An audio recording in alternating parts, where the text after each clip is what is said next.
Hi, this is Scott Garibay, and today we're going to talk about Andrew Yang and the September 12th ABC Houston debate. Why it's really, really, really important, right?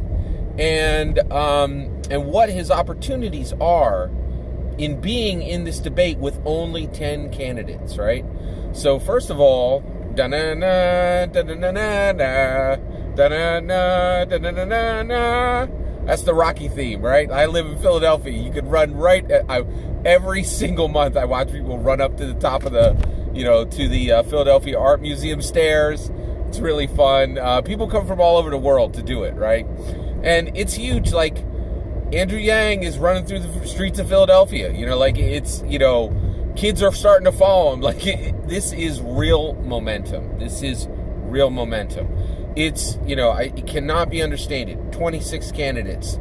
10 are in the debate. 10 overcame the hurdles to be in the debate. And 16 are gone. The vast majority of them were scrubs. The vast majority of them were quite forgettable. But some of them were major players, like Tulsi Gabbard, Gillibrand. These are, politically savvy predators. Both of those two people are dangerous, right? And they're out. They're done, right? Basically, and we're going to talk about why it's so damaging that they're not here, right? We're also going to talk about people who will be in the fourth debate who weren't in debate 1, 2, and 3. Oh, also Marianne Williamson, and she had some juice. She was moving places. People were talking about her, right? Gone, right? But we're going to talk about some of the people who might be in the fourth debate and why that's still a non-starter. We'll talk about that near the end. So basically, I just want to give you some numbers, right? The June NBC Miami debate 1, right? Their top numbers, okay? The top numbers for both nights, the top number of people, not cumulative, the best performance of either night, which was the main night, right? Was 27 million viewers. That is huge viewership, right? Absolutely massive. Normal shows, even show finales almost never get a fraction of this now, right? The July CNN Detroit debate, okay? July CNN Detroit debate, 13 million viewers. Now, actually, that's pretty bad, actually. Why, okay? Why was the viewership for the June NBC Miami debate why was it double the viewership for the July CNN Detroit debate? That's all CNN. They absolutely dropped the ball with that debate, right? But the reality is this next one, okay? We're talking about September 12th, ABC Houston debate. It could be huge. It could easily surpass debate night number 1. Now, why is that? Well, I can tell you why. One, ABC is not like CNN. They don't drop the ball. You know why? They're owned by Disney, right? Disney knows how to put on a show. Disney knows how to put butts in seats, man. This could be 20, 25, 30, 35 million viewers are quite possible, right? That is a massive amount of eyeballs, right? Now, just based on our own current modern, and all this is huge for Andrew Yang because he's a big, okay, he is let's talk about big dog, small dog, right? Andrew Yang is a big dog now, right? Basically, you've taken all 26 candidates and you've grouped them into two groups. German Shepherd, big dogs, and Chihuahua, small dogs. Anybody who's not in this debate is a Chihuahua. Anybody in this debate is real deal politician, a scrapper, a fighter, a German Shepherd. Big dog, right? Big dog, small dog.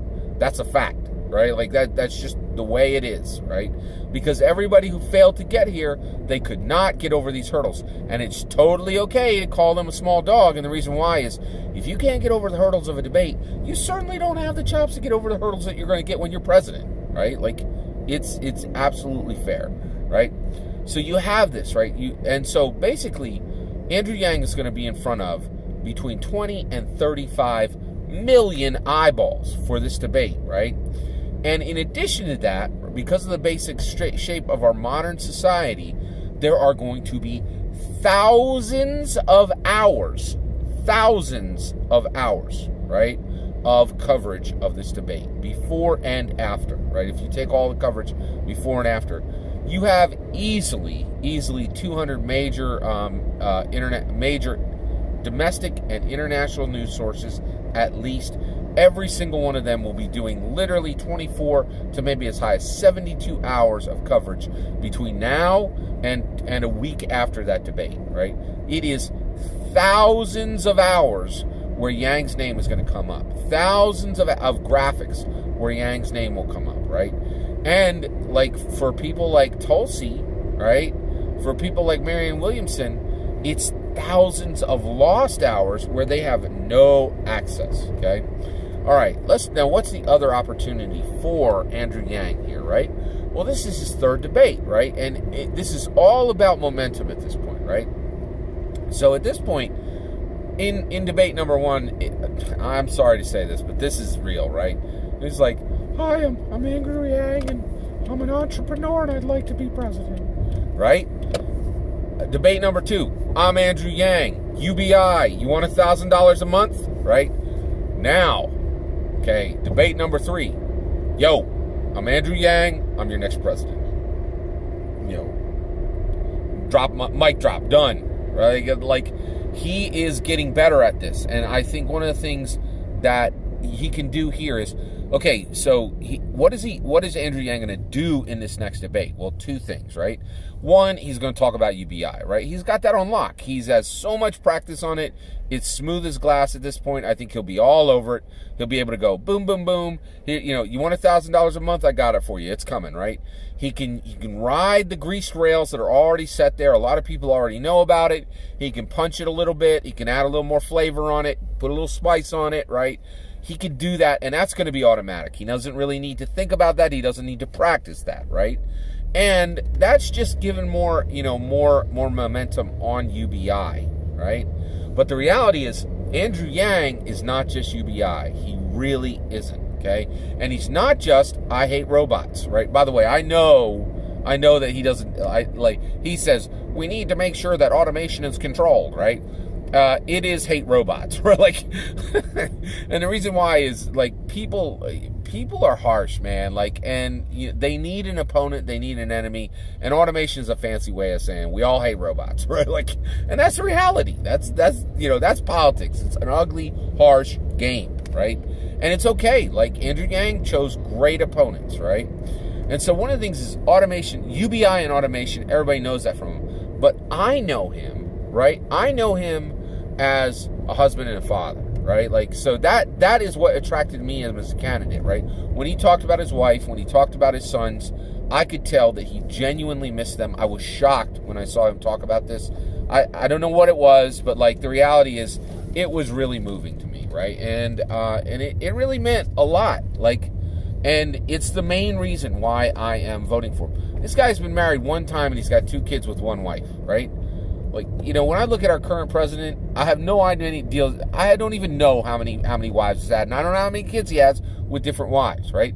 But, if you're a husband and a father and you're trying to do a good job at that, it matters, right? But the thing is, there's a whole lot of other stuff. He's double Ivy League, right? He's been to 2 Ivy League schools. He's absolutely brilliant, right? And, he was a goth, right? And there's all these things. He is a true platform for power. This is a person who deserves power because he's wise, and because he's intelligent, and because he's funny, and because he can dance, and because he can play basketball after eating pho, right? Like, this is a real human being, a real person, and he has real shades and elements to him. And I think that's what's going to happen in this in this debate. Is there's going to be a chance for people to see that, even just a moment or two, right? And if it's not carried directly from his word, I think it'll be carried in his words in the debate. I think it'll come up, things will come up, and he will be able he will expose, he will reveal more of himself, right? Just naturally, right? But even if he doesn't, all those other news shows are going to carry some of that. And everybody's going to get to see the Andrew Yang that you and I see, the Andrew Yang beyond UBI, beyond automation. And there's a lot there. Andrew Yang is truly a really, really world-class leader, right? He succeeded in education, two double Ivy League. He succeeded in the in the capitalist world. He just succeeded in the non-profit world, right? He was recognized by Obama, right? There's a lot there, and I can't wait for that to be revealed. And that's the point, right? On September 12th, right? Actually, right now, people are talking about Andrew Yang in ways that they're absolutely not talking about other candidates who are not in the race. Tulsi is losing ground as we speak because she's not going to be there, right? And so, why do a setup on Tulsi when you know she didn't even have the juice to make the third debate, right? And so when news sources are like, oh, hey, there's this dude who's coming up, it's going to give everybody in the country $1,000, or do you want to talk about Tulsi, who wasn't even able to make the third debate, right? Tulsi's losing ground. Marianne Williamson is losing ground. Gillibrand's gone, right? This is huge, right? And so he's going to get this opportunity to reveal who he is. And I really think there's a lot there, right? It gets even more interesting than this, right? So the other thing, what else is the opportunity for Andrew Yang based on him actually being in this position, right? Well, he can have a boom moment. What is a boom moment? Well, historically, you know me, I like history, right?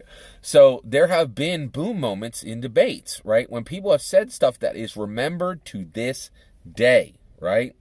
And so one of the things is these are, Andrew Yang, all these people are super brilliant, double Ivy League geniuses, right? And they use language like a weapon, right? And so you can see a flourish, right? We're going to see, two samurai standing across from each other, and they flash forward, and one of them falls, and one's still standing, right? You're going to see that all night, just kind of cool verbal, verbal sparring all night, right? And so when this has happened in the past, there have been some incredible moments, right? One that's really memorable is Ronald Reagan. People forget that dude. He was an absolute rock star when it came to politics.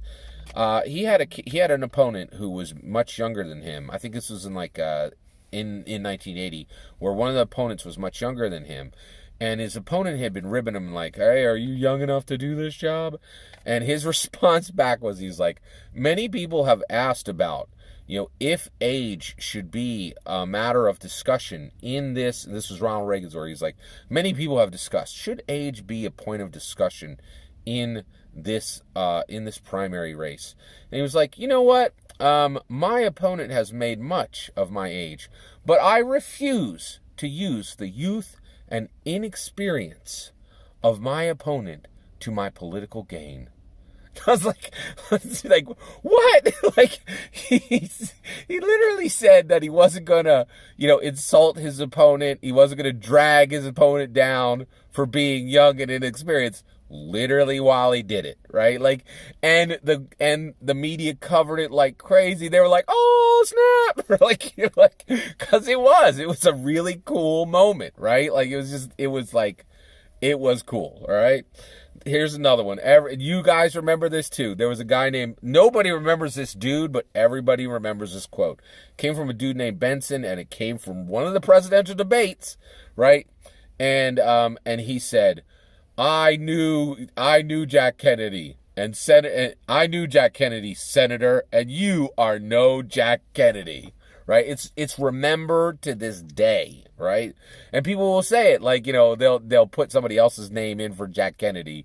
They'll I knew PewDiePie, and you, Senator, are no PewDiePie. I've heard people riff off of that one line, and it's remembered to this day. Oh, this was a big one. Obama. Right? He was in the debate, and it was against Hillary. I think this was 2008. And they're like, hey, everybody, you guys have gone up against your opponent all this time. But now we're going to say, if you had to say one nice thing about your opponent, what would it be? And Obama goes, oh, Hillary? She's likable enough. And it was like, oh snap! It was like watching Drake diss you, right? Like it was just like it was bad, and it was bad because it was true. Like she's likable enough, right? Like, and it was a deep cut, right? And it was just shrouded in this politeness, shrouded like it wasn't an abject dismissal, right? But it was a boom moment. It was like, boom, check that out. Like, oh my gosh, they just like slammed that person to the ground in a, just using words. But that was an absolute like beat stick moment. It was like bad, right? Like, and all of these, he has the opportunity to say something that will be remembered 20, 30, 40, 50 years from now, right? And Tulsi doesn't, right? What's Tulsi going to be doing on that night? Eating nachos, right? Like watching it with the rest of us, right? Like, and that's the thing. He is a big dog, right? He's German Shepherd. He isn't a Chihuahua, right? He's up, at the adult table, right? Like the kids' table for Thanksgiving, he ain't there anymore. It's just not that thing. The other thing is one night, right? The other thing is, what do you do with these people who come back in the fourth debate, right? Let's say Tulsi makes it back. Let's say Tom Steyer's there in the fourth debate. It is not going to go well for them. One, Andrew Yang or any other candidate can go, oh, you're back. Where were you? Did you have a good vacation? They can just insult them right to their face. And well, they should, right? Like, these guys have been, Elizabeth Warren, Andrew Yang, Beto, Julian Castro, they never gave up. They were in from the start. They've been pushing. They've been on their grind, and they've been making the numbers, right? Whereas Tulsi failed to make the numbers. She worked hard, but her execution failed. Her attempts didn't fail. Her juice didn't fail. Her drive didn't fail, right? Her execution failed. And that's the thing. It counts. This ain't Little League, man. This is for king or queen of the world. That's what the presidency is, right? And so it counts. So everybody who comes back, Tulsi, if she makes it back, and Tom Steyer, if they make it back, what do they look like? They look lazy and indecisive. Now, let me be super clear, okay? There is no one who runs for president in this 26 grouping who is lazy or indecisive, right? They're all hard workers, and they're all incredibly decisive because they're like world leader class material, right? But when you compare them in their own pool, then you do get to call them lazy and indecisive. And frankly, the ones who are, who did not make it, I can say without a doubt, I truly believe Tom Steyer is lazy and indecisive. He should have done the work that Yang did and got back in there months ago rather than strolling up after 2 debates and saying, I'd like to run for president, right? It's lazy, it's indecisive, right? Tulsi, you can't say she's lazy, right? She's an American troop. She just did a tour with I think she's in the National Guard, right? She's clearly not lazy. She's a hard worker, right? But she is indecisive, right? Where was she indecisive? She was very indecisive in not realizing that non-interventionism is non-winning. She really decided that a while ago. It's so clear. It's so clear that nobody ooh, non-interventionism. That's a way that I can slam dunk win 20% of all Democrats and 0% of Republicans. Oh, wait, how much do I need to win again? 50%? It's bad. It's bad, right? So I'm telling you, I'm super hyped. I think this is a huge opportunity. This is massive momentum for Andrew Yang, and he's going to crush it on this September 12th ABC Houston debate. Right? I got my fingers crossed. I'm a praying man. I'm praying for him every day. I'm hoping, man, he just knocks this ball out of the park. We are all hoping for him. That's all my opinion. I'd love to hear your opinion. Let me know in the comments below. Please consider liking and subscribing, and have a wonderful millennium.